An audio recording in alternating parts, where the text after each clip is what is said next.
The broadcast is now starting. All attendees are in listen-only mode. Alrighty, hello everybody. Thank you for joining us for today's webinar call. My name is Drew English. I'm the Program Coordinator and Client Experience Associate here at the Exit Planning Institute. I'm gathered today here with Kyle Danner, a fellow SEPA, with us today. He's going to talk about is there an elephant in the family business? Before I give the presentation over to Kyle today, just a few housekeeping notes from myself. First off, if you have any questions during the presentation, there is a question box on the drop-down menu of your GoToWebinar panel. So please utilize that, send over any questions, and then I'll facilitate those over to Kyle at the end of the presentation. Secondly, the webinar is being recorded, and it will be sent out afterwards as well. So look for an email from me later today with that attachment, and then you can kind of listen to it and go through it on your own time as well. So then just a brief introduction for Kyle before I turn it over to him. Like I said, Kyle Danner is a SEPA. He went through our Certified Exit Planning Advisor course last year. He also has a degree in counseling, a certificate in family business advising, and he's had years and years of experience doing this. And I was talking to Kyle before we launched the session here today, and he's one of the most interesting folks I think I've talked to. So I'm very interested to see what he has presented for us. And so with that, I'll turn it over to Kyle and we'll get rolling today. So Kyle, it's all yours. All right, well, thanks, Drew, and everyone, thanks for logging in and joining today. Before I dive into the material, I have to give a shout out to Brooke Norman for reaching out and asking me to present, for Chris and Scott Snyder for helping spread the word, and then, of course, Drew and Josh for kind of answering some last minute details and helping me pull some information together. So thanks to the EPI staff. The information I'm going to share with you today is the result of a 3-week course that I recently did online for my audience.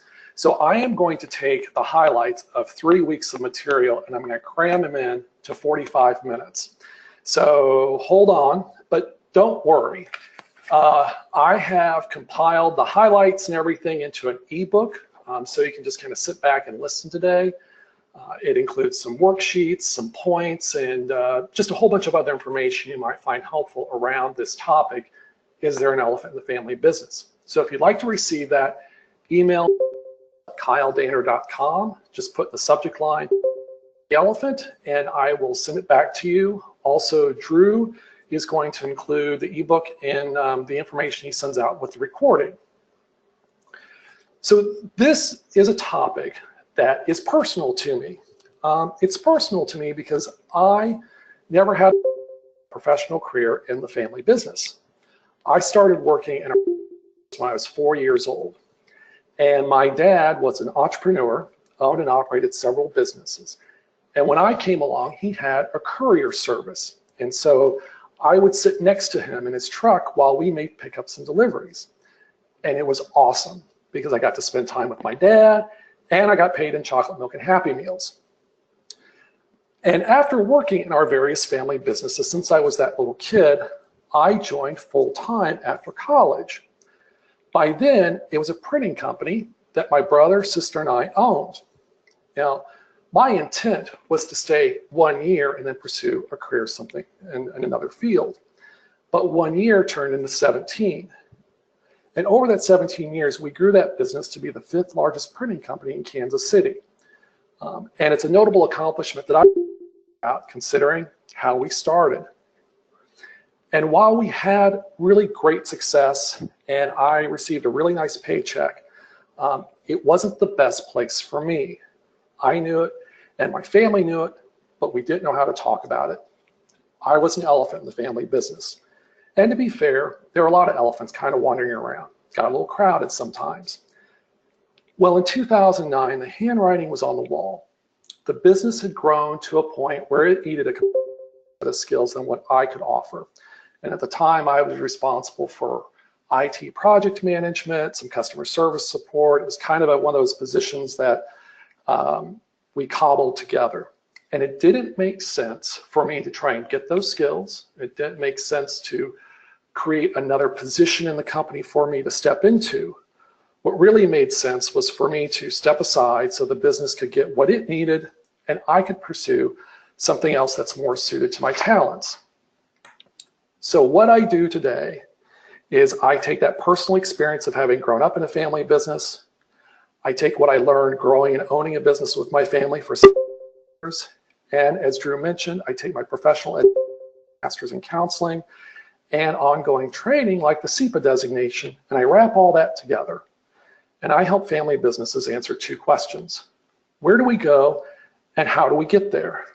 And as you can imagine, much of that work involves talking about some really difficult family and business issues.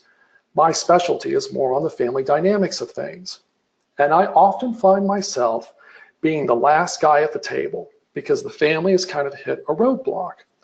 And it's these sticky family topics that kind of get in the way of other advisors, like those of you listening today, of being able to deliver your best work.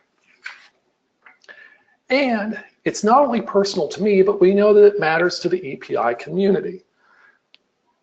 Of the 5 markets surveyed last year in the State of Owner Readiness Survey, we know that 65 to 81% of the businesses are family owned, either outright or some combination of family ownership and control.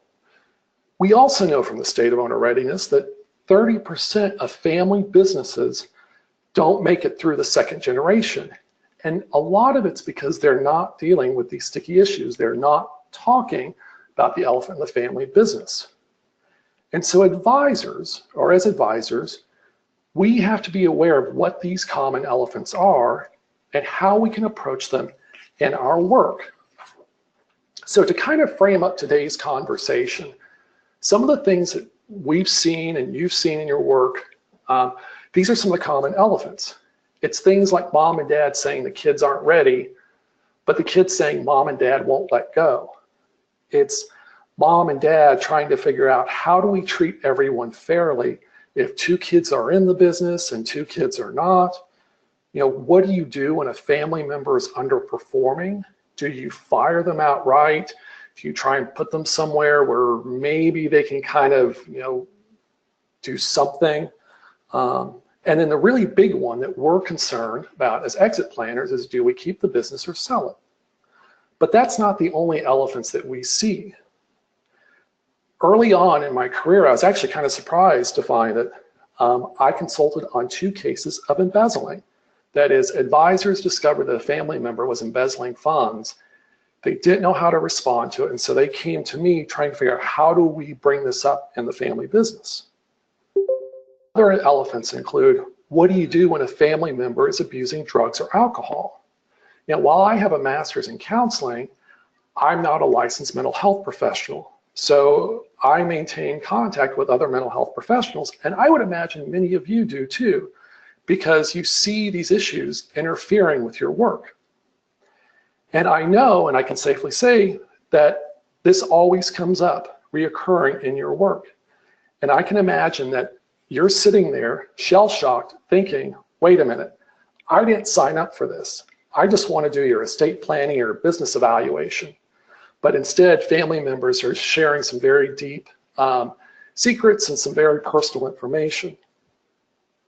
So what I'm sharing with you today that is talking about the elephant in the family business, it's more than just a collection of communication techniques, and we'll get to that. But we have to do some foundational work first. We have to remember that the elephant is everything the brain doesn't like. I look to neuroscience and behavioral science to kind of better understand not only myself, but the folks I work with, as well as to understand what works when we're creating lasting change.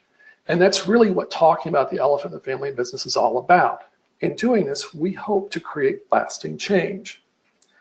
I also like kind of referencing neuroscience and that type of work, because it's kind of a helpful way to take the personal nature out of it and to realize that, we're all human beings. We're all trying to figure out how to get things done. So let's set the judgment aside and see what we can do to really help one another. And so we have to remember that the brain's most important job is to protect us. It's to keep us safe. And it often does this without us being fully aware of what's happening. So a perfect example of this is you're driving home this evening after a long day of work. and a car swerves in front of you and cuts you off in traffic. Without even thinking, you slam on your brakes. And as you start to calm down, you might realize your heart is racing, you're breathing fast, your hands are shaking as they grip the steering wheel, your chest and probably your entire body is tense, bracing for impact, and you may even find that your vision is narrow. Now, you never told your body to do any of that. It just happened. And it may even take a few seconds to even realize what happened. Well, that's your body's fight or flight response. When we experience a threat, like that car swerving in front of us, our body leaps into action. But here's the thing. Our brain not only protects us physically, it also protects us mentally. It protects our mood. And so as you listen today and you think about the elephants that you see in your work or in your family business, how do you feel?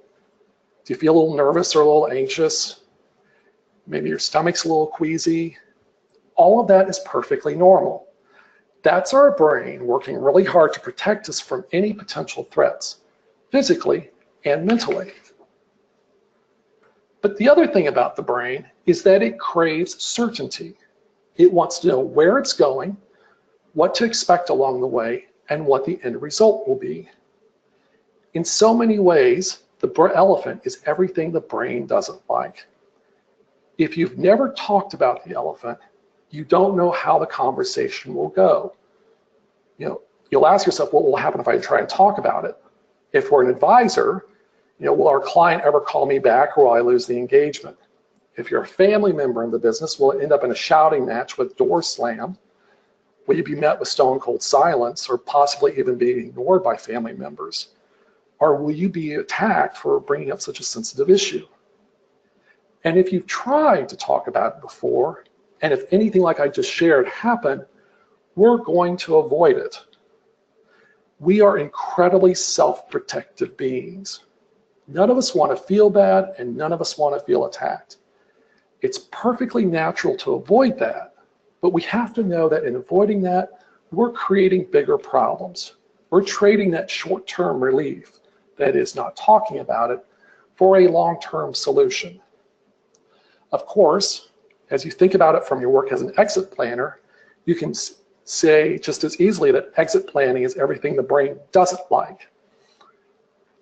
So that ends the motivational portion of the presentation. So the question is, how do we approach the elephant? Well, I want to start with a parable, and one that you may have heard before. 6 blind men come upon an elephant, never having experienced an elephant before.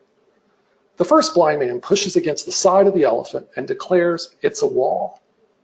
The second feels the tusk and says it's like a spear. The third feels the trunk and shares a snake. The fourth blind man feels around the leg and declares the elephant is like a tree. The fifth touches the ear and says the elephant is like a fan. And the sixth blind man catches the tail and states that the elephant is like a rope. And all the blind men start arguing about what the elephant is. So what's the moral of the story? The elephant is bigger than us. It is bigger than any single person. That there's more to the elephant than just our side of the story. And we have to remind ourselves that we're like one of the blind men feeling one part of the elephant. We may be feeling around the trunk and think it's a snake, while the other person is feeling the leg and think it's a tree. We can't get locked into thinking that our side is the truth. And I have big, huge air quotes around the truth. And we see this frequently when we talk to a family about an exit plan. One of the first things I do when I start working with a family is I like to go around and interview all the family members individually, because every family has a story and every family member has their version of that story. It's always fascinating to hear what's shared or not and by whom. And it's not unusual to hear mom and dad say that the kids aren't ready. And I'll hear all the reasons why the kids aren't ready. Well, then I'll go talk to the kids and I'll hear them say that mom and dad won't let go. And I'll hear all the reasons mom and dad won't let go. And somewhere along that continuum is the truth.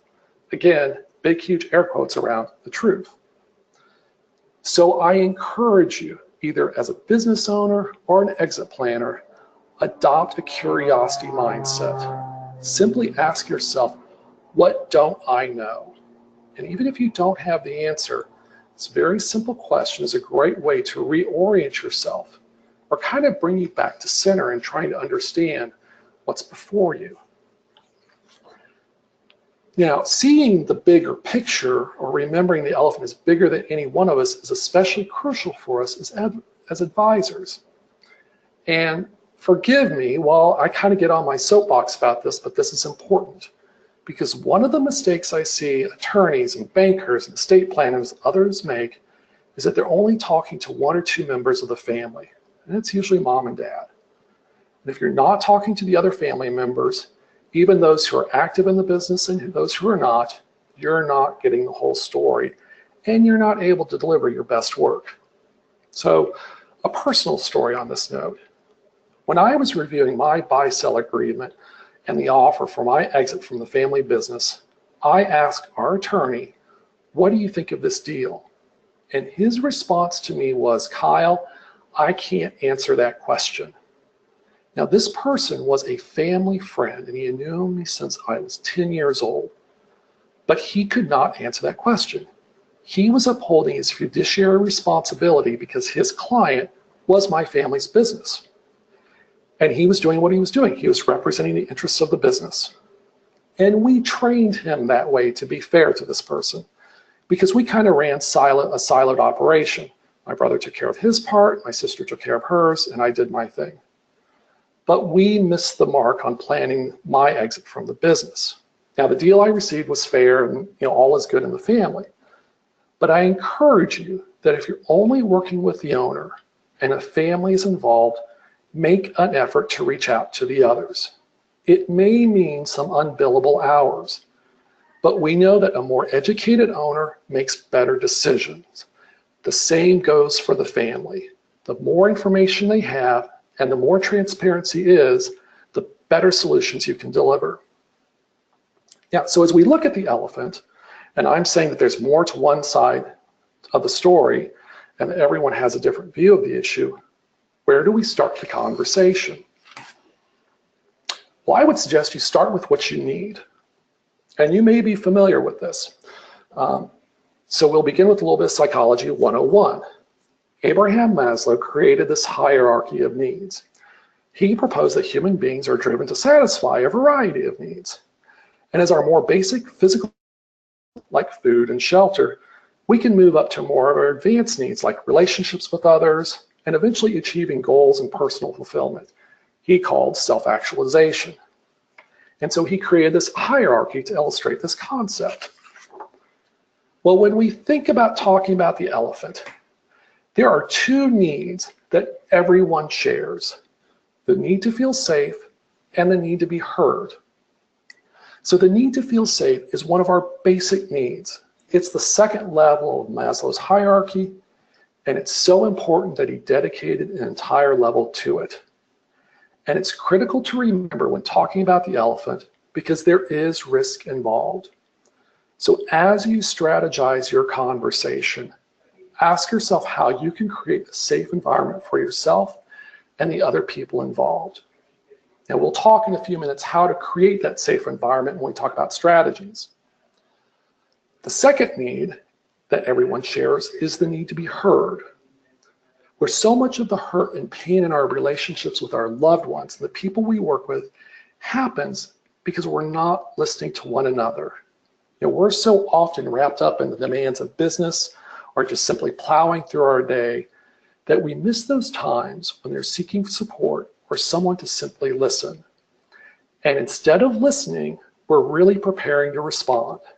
Either we're turning the conversation back to ourselves, or we're offering a bunch of unsolicited advice or sharing how we have it worse. And we miss that opportunity for a genuine connection. Of course, we want the other person to hear us too, but we have to be open to listening to the other person first. That is, we have to set that need to be heard on the back burner. That's not satisfying, especially if the other person has hurt us. However, it's an essential first step in making progress. But if you truly listen and validate what they're saying, you begin to create that place of safety.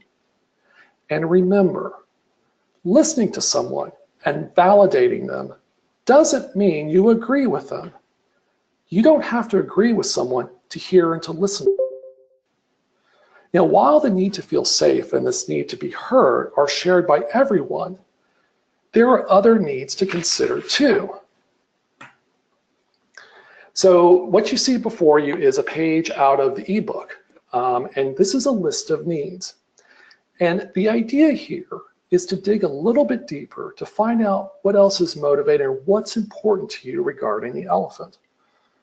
What I ask my clients to do when they're thinking about their elephant, or maybe when we're working on their personal vision, I ask them to circle 3 to 5 needs they have around this issue, or what's important to them. And then I ask them to answer the question, what does this mean to me? As I mentioned in the ebook, there's a couple of pages about exploring needs that you can use either for yourself or with your client.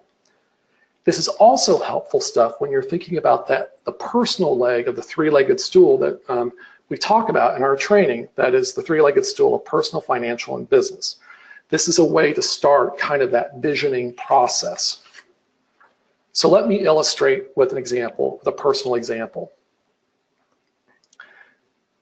I am often asked, and I think it's a very fair question to ask, is why did I stay in the family business for 17 years?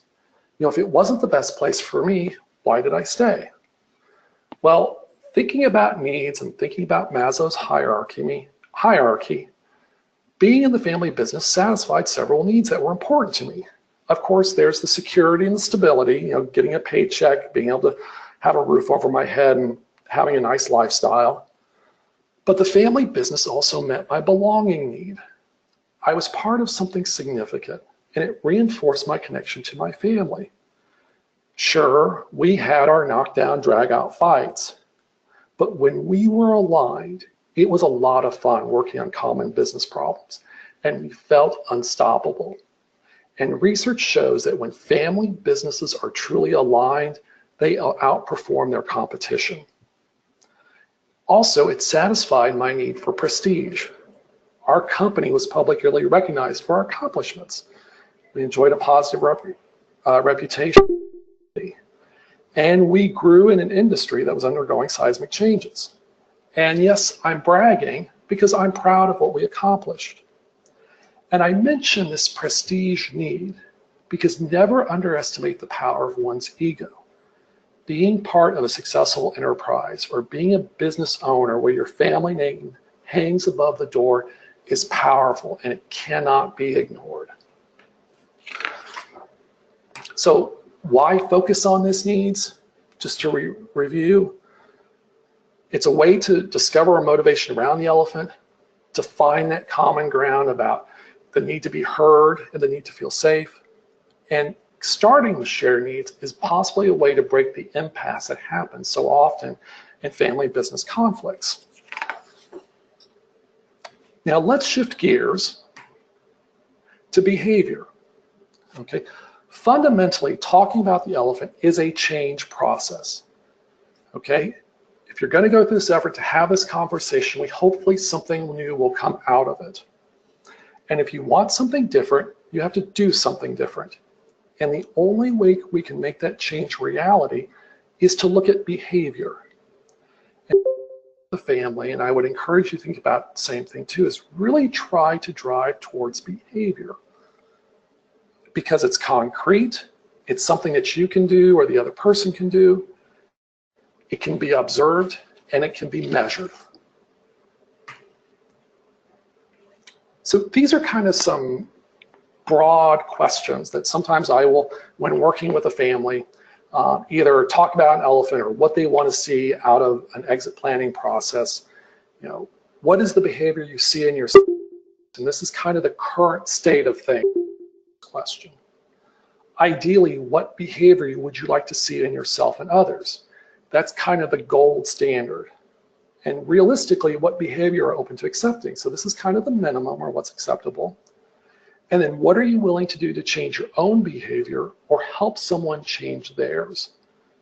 These questions are designed to help you think about and help others think about what the end result will be from having this conversation and what everyone's contribution in this process will be. The questions refer back to the opening parable of the 6 blind men.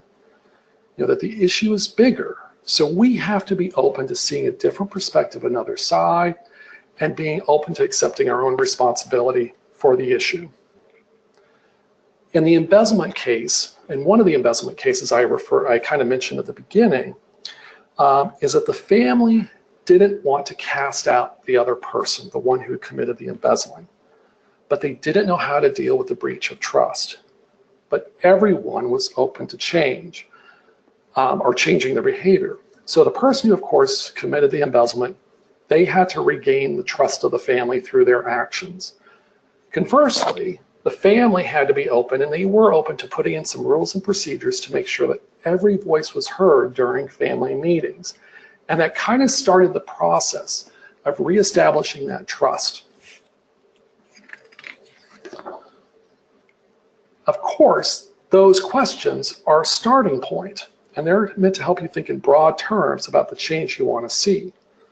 And that may be enough to start the conversation and get the ball rolling. In case it isn't, consider the SMART goal framework. I'm not going to go into a whole lot of detail here. And you'll remember that Chris worked this into the certification training. But just to review, SMART stands for goals that are specific, measurable, attainable, relevant, and time sensitive. The purpose here is to set clear expectations for everyone involved when you're thinking about creating that change. Because when expectations are not clear, everyone fails because they don't know what they're trying to accomplish. And we see this frequently in family-owned businesses. I saw it in my own family business. Because typically the organizations are flat, or they're fairly flat. Rulemaking is often informal and in the moment. And usually it's done out of preference or necessity. Time and resources are scarce. No one likes a lot of structure because it's stifling, it's restrictive. And all of this creates a sense of confusion. So a formal process for goal setting, or at least talking through an issue, helps everyone make sure that all the bases are covered. The other benefit is that it builds discipline in the organization for planning, which we know contributes overall to increasing the enterprise value. Now, there are 2 other parts of the SMART goal framework to keep in mind, and that's consequences and rewards. Consequences, what happens if we don't reach the goal? This may sound negative, but let's be honest. If there's no consequences to it, then there is less motivation to try. But let's not forget the rewards. What happens if we do reach that goal? Because rewards can add a meaning to the goal, and it can be a family building exercise where everybody can celebrate together. But there's also a bonus to it too, because it might be a way to address the elephant without necessarily having the conversation. Now, my intention here is not to be devious or anything, but sometimes the indirect approach might be a better option. So starting the conversation around goal setting can do that. So if you have a family member who is underperforming in their role, that they're not getting the job done, talking through SMART goals is a way to check their thinking. Actually, it's a way to check everybody's thinking. Do they understand what's expected of them? And have you been clear enough in job requirements and the like? Because sometimes I find when we have those situations of family members not performing, a clear picture of what's expected to them. Now, up to this point, with talking about your brain and your needs, and then creating change, I've shared the foundational stuff. Actually, I kind of plowed through it. So let's shift gears again, and let's talk about some strategies for actually having the conversation. I've mentioned this before. The first strategy is to be curious. I mentioned it briefly when talking about the 6 blind men and the elephant. Think of being curious as a way to take the pressure off yourself. Your purpose is simply to gather information. It's to learn what's on someone else's mind. And being curious means asking questions in a way that opens conversation and keeps it flowing. So one way to approach this conversation is opening with, tell me. Tell me where you see the business in 5 years. As an advisor, you could be opening up the conversation with either a new prospect or maybe an existing client, just to get an idea of what's on their mind about the next 5 years. It's also a great way for either the parents or the kids to open that conversation about where they think things will be in 3 or 5 years. Tell me about your ideal day. This can be a way as either beginning or creating that personal vision that we know is critical, either for the business owner or maybe creating a vision for the family. That also makes kind of the future more concrete. Thinking about what is my ideal day going to look like, and what are all the pieces that we need to have in place to make that happen.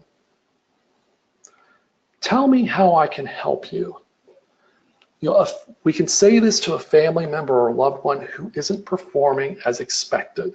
And it's a way that rather than sitting them down and being critical of either job performance or what their role in the family might be, rather it's a way to open the door and help them, or at least be open to helping them change their behavior, and try and building some of that trust. And then another one is, tell me more about that. Maybe your conversation has already started, either with a business owner or with a family member, and you hear something that you weren't quite prepared for and you're kind of stuck. It's like, I don't know what to say next. Well, if you say, tell me more about that, it's a way to open the conversation. Like, tell me, because what it does is it opens, in a way you're asking the question, but it doesn't sound like you're starting an interrogation. And really what you're doing is you're letting the person who's going to answer, you're giving them the power and the decision on where they want to take the conversation. Now, one word to avoid in adopting this curiosity mindset, or really any part of this conversation, is the word why. Now, why, W-H-Y, may seem perfectly natural in this setting. I just told you it's, adopt a curiosity mindset. We are trying to learn what the situation is. But why can sound judgmental, and it can sound critical. And if you start off with why, the walls can go up, and it can make it almost impossible to move the conversation after that. So adopt a curiosity mindset. Take some pressure off yourself, go into information gathering mode to hopefully see the bigger picture.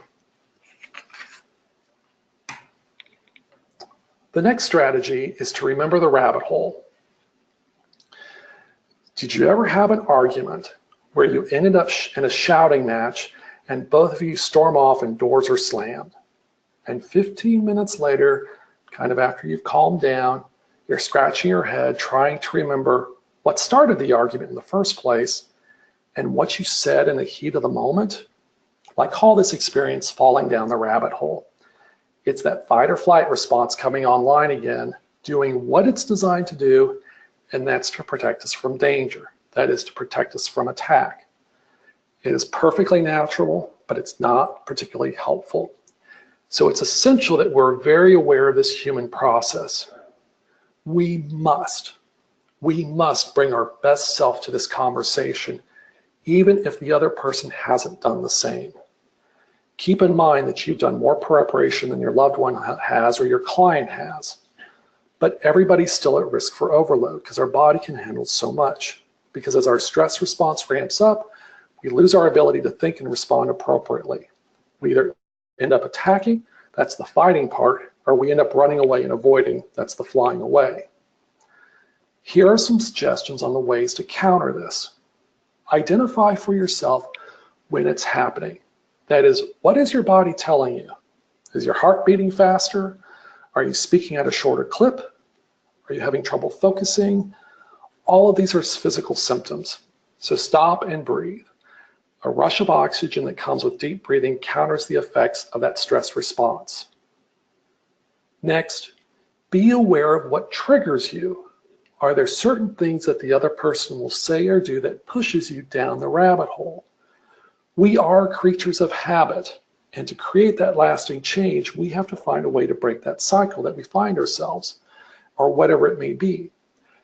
For example, does someone say, I can't deal with you when you're so emotional, and that kind of sets off that round of attacking back and forth? Or does the conversation get so heated that all of a sudden it's not one issue you're talking about, but 20 issues that are being thrown at you? So keep in mind what triggers you and be prepared for it. Also, try to name what's happening. That is, label what's happening. So if you find yourself, your stress response kicking in, just say to yourself that you're falling down the rabbit hole. Now, I know labeling sounds kind of cheesy and very therapy-ish, but labeling something, labeling an experience like that, what it does is it externalizes it for us. It takes the emotional intensity out of it, it makes it less personal, and kind of makes it a better way for us to be aware of and to deal with it. The third strategy is to create that sense of safety we talked about earlier.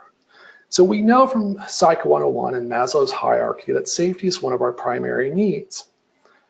So here are some ways in which to create that sense of safety. Schedule a time to talk about the elephant and be transparent. Don't ambush them by popping into their office at 4:30 on Friday and saying, hey, Dad, let's talk about your retirement plans on Monday, and then leave for the weekend. Or open the conversation as new business in the last 5 minutes of a weekly meeting. Again, be open and transparent about your intentions. That gives the others time and space to collect their thoughts. Now, we've already discussed tell me as a way to open the conversation. Another approach is I'd like to hear your thoughts on. I'd like to hear your thoughts on how we plan for the next 5 years of the business. I'd like to hear your thoughts on how we can improve sales and operations. And give some thought of having this conversation when everyone is at their peak. That is, when everyone is well rested. So back to some brain stuff. Remember that our brain uses 20% of your body's energy. Okay, that little 3-pound thing in your skull uses 20% of your body's energy. It uses more energy than any other organ. So for a lot of us, the best time to maybe have this conversation is in the morning. Now, there are about 20% of us out there that are truly night owls, but the idea is we want to have it when we have our most energy for everybody involved. If you wait until the afternoon or evening, you're already tired, and it's much easier to fall down the rabbit hole because you can't marshal your body's resources to manage the stress of the conversation. You're more likely to misspeak, interpret the other person when they're tired. Plus, your mind's going to be filled with the full events of the day. Another way to have just another strategy for talking about the elephant is to set the environment. Often when we think about change, we put the weight of making the change on ourselves, that it has to come from within. And we don't stop to consider our environment, that is our physical surroundings. Is it set up to help us succeed? It's a cultural norm when we talk about business in the US that we sit across from each other, often at a table, eye to eye, face to face. But consider this. You've been thinking about the issue, and you know you have to talk about the elephant. You know you have to manage your stress level, which is already probably elevated. You have to listen and observe what the other person is doing. You have to manage your response to the other person. And that's a lot of work for your brain. And if there's more people involved, that just adds all sorts of other layers. So take some pressure off yourself and the other person. Arrange the chairs so they're at an angle or even side by side. You've already reduced some of the load in managing the conversation. That way, if you're not looking at each other, you can focus on the content and what the other person is saying. One of the problems in communication is that we risk misinterpreting body language, including facial expressions. Someone may smirk, they may smile, they may glare, unaware that they've even done it. Remember, we don't always know how the other person sees us. And so we may interpret or misinterpret that signal. And without any real knowledge on both parts, we start constructing a story about that. And we start going down the rabbit hole. So think about moving the conversation to a different place, out in the office or at the kitchen table, someplace that's neutral for everyone. I consulted with a husband once because he and his wife were always arguing about the business. And they argued frequently, and they wanted to find some way to kind of change this. And so I suggested that when they had to talk about a delicate issue, they do it in a semi-public place like a coffee shop or restaurant. And they tried it, and he said that they found that the social pressure of having to behave themselves in public was enough to help them keep on track of what they needed to talk about. Now, if you don't feel comfortable about that, and kind of depending on the nature of the conversation, consider some windshield time. How many of us have had great conversations in the car? You're sitting side by side with your attention facing forward. It frees you up to focus on what's being said and not the body language. Of course, caveat, don't do this in rush hour traffic. A long stretch of highway is best. And then the last strategy, and oftentimes the one people have the hardest with, you may have to apologize. It's not easy, and it's not satisfying in the moment, but it is critical for the long term. We may have to say, I'm sorry. We often hurt one another, and we're not even aware that we're doing it. Either we've missed a loved one's need for support, or our response completely missed the mark. And we may feel attacked, or they may attack back, and we don't always have others' perspectives on our actions, so we naturally have our blind spots. And we have to remember that it's not for us to judge how deeply the other person may have been hurt, even if it seems trivial, because we don't want someone else to judge our pain or how we were hurt. So when you apologize, or if you have to apologize, be sincere. Short and simple is best. I'm sorry. Say I'm sorry, but don't justify your actions. Don't say I'm sorry, but, because that can be interpreted as excusing bad behavior, and it can make even things worse because you're deflecting a responsibility, or it looks like you're deflecting a responsibility. And when you apologize, expect nothing in return, including asking for forgiveness. You may have to prove to the other person through your actions that your apology is sincere before they can forgive you, just like the embezzling case I shared a few minutes ago. But if you're willing to apologize, that promotes that trust and a sense of safety. It meets some of the needs in Maslow's hierarchy. It reinforces the need for safety. It reinforces the relationship needs associated with belonging and connection. And it reinforces our personal esteem needs in the long run. So I have thrown a lot of information at you in the last 45 minutes or so. Just a reminder, feel free to email me at kyle@kyledanner.com. Type in the subject line, send me the elephant, and that concludes the formal presentation for today. So Drew, we can open up for questions now if you'd like. Perfect. Thanks, Kyle. I appreciate you running through that. That was an interesting presentation. But we did have one question come through, and again, if you have any questions you would like to share, go ahead and put those in the question box on the drop-down menu of GoToWebinar there. But Kyle, the question is, are you having these difficult conversations with the underperforming family member, or are you coaching the owner to have that conversation? I will typically coach the owner to have that conversation. And actually, I've done all three in my business. I will coach actually 4 ways. I will coach the advisor on how to have the conversation with the owner. I have coached the owner how to approach it.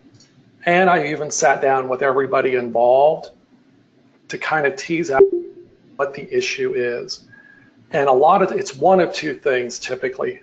One, the person is in the wrong position, okay?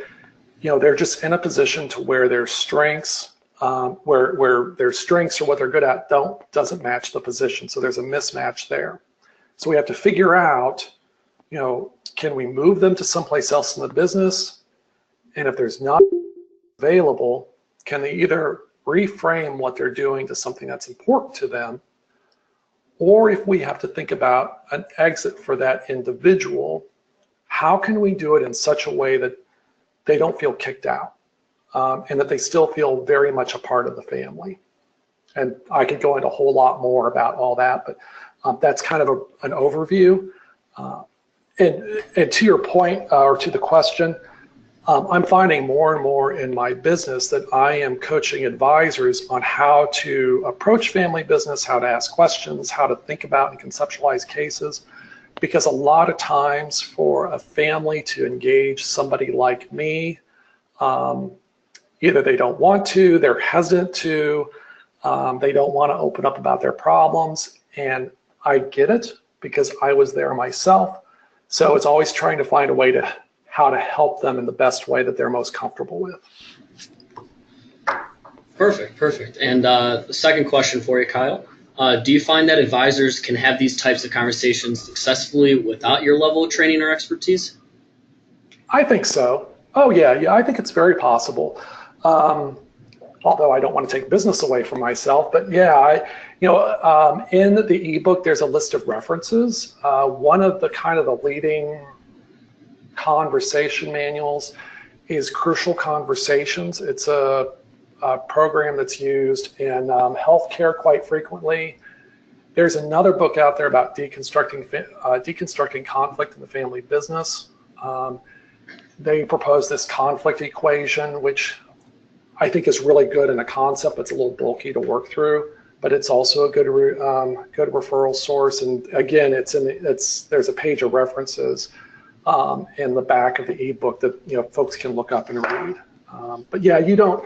The reason why I kind of shifted what I was doing, I originally was going to be a psychotherapist in a small office, seeing folks one-on-one. And Drew, one day I had a class project to study a subject of interest to me, and so I thought, I'll look at family business. And I sat down at the academic databases. I typed in family business, and stacks of research popped up, both academic research in the business and mental health field, as well as kind of popular articles. And as I was reading through it, it was like, oh my gosh, this is how we could have dealt with some of this stuff. And it started me thinking about how could I take all that training and that experience and roll it up into something new. And so that's kind of what set me on the path of what I'm doing today. Interesting. That's very interesting there, Kyle. Last question that came in. Do you have a go-to exit agreement or terms for underperforming family members who are being willfully removed from the business? I don't have a go-to because when I've talked to folks about it, we've kind of created it on the I'm sorry, not on the fly, but what was appropriate for the family. The thing we have to remember, and what I would encourage all advisors to keep in mind, is that oftentimes in the family business, holidays, family identity, family vacations become family meetings.